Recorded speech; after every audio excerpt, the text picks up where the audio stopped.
नमस्कार, जय श्री राम, जय श्री कृष्णा। तो चलिए, अब कार्तिक पूर्णिमा जो है वो कार्तिक मास का अंतिम दिवस माना जाता है। तो आज जो हम त्यौहार मनाएंगे, इसको भी मैं त्यौहार ही कहूँगी, क्योंकि हमारे हिंदू धर्म में जो है, जो भी हमें ईश्वर ने दिया है, जो ये ब्रह्मांड ईश्वर ने बनाया है, जो धरती, जो आकाश, जो तारे, जो सब कुछ जो भी ईश्वर ने बनाया है, उसके प्रति हम लोग धन्यवाद या अपनी कृतज्ञता प्रकट करते हैं।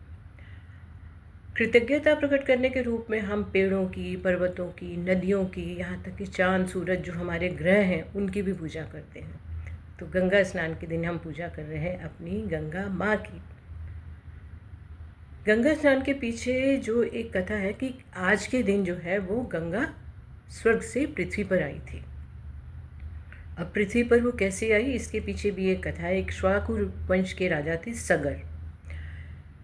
एक बार सगर ने एक अश्वमेध यज्ञ किया, महायज्ञ किया, और उसमें जो था स्वर्ग से अश्वमेध यज्ञ में अश्व लाया जाता है, जो पूरे पृथ्वीलोक पर घुमाया जाता था। और वो अगर जीत गया, आपको किसी ने नहीं रोका, हर जगह से आपका घोड़ा जो है वो आ गया ठीक ठाक वापस, तो इसका मतलब आप जो है, आपका पृथ्वी पर पूरा साम्राज्य आपका है, अब आप पृथ्वी के राजा हो गए। तो सगर ने ये यज्ञ किया। तो यज्ञ की समाप्ति पर घोड़ा वापस नहीं आया। तो सगर के 60,000 पुत्र, कहा जाता है महाराजा सगर के 60,000 पुत्र थे, तो उन्होंने अपने पुत्रों को आदेश दिया कि यज्ञ का घोड़ा ढूंढ कर लाओ। जब उनके पुत्र जो थे वो घोड़ा ढूंढने निकले, तो घोड़ा मिला उन्हें कपिल मुनि के आश्रम में। तो सगर के पुत्रों ने उन पर आक्रमण किया क्रोध में आकर। तो उनके आक्रमण से क्रोधित होकर कपिल मुनि ने उन्हें श्राप दिया, और अपने श्राप से, अपनी क्रोध की दृष्टि से उन सबको 60,000 पुत्र, सगर के 60,000 पुत्रों को भस्म कर दिया, यानी वो सब मर गए।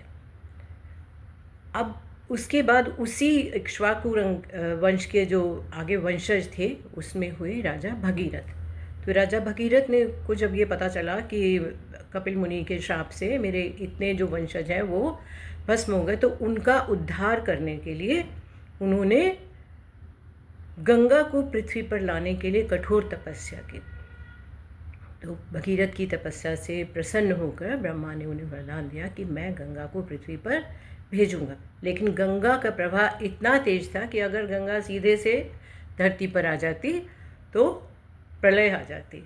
तो उसके वेग को संभालने के लिए उनको ये बताया गया कि इनका वेग जो है वो भगवान शिव अपनी जटाओं से रोक सकते हैं।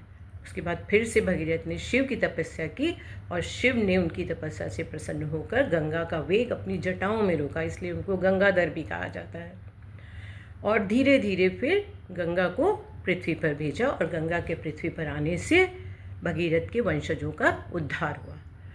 तो ये गंगा अवतरण का दिवस जो है, इसीलिए हम मोक्ष रूप के रूप में मनाते हैं कि गंगा स्नान करने से हमारे सारे पाप धुल जाते हैं, हमें मोक्ष की प्राप्ति होती है।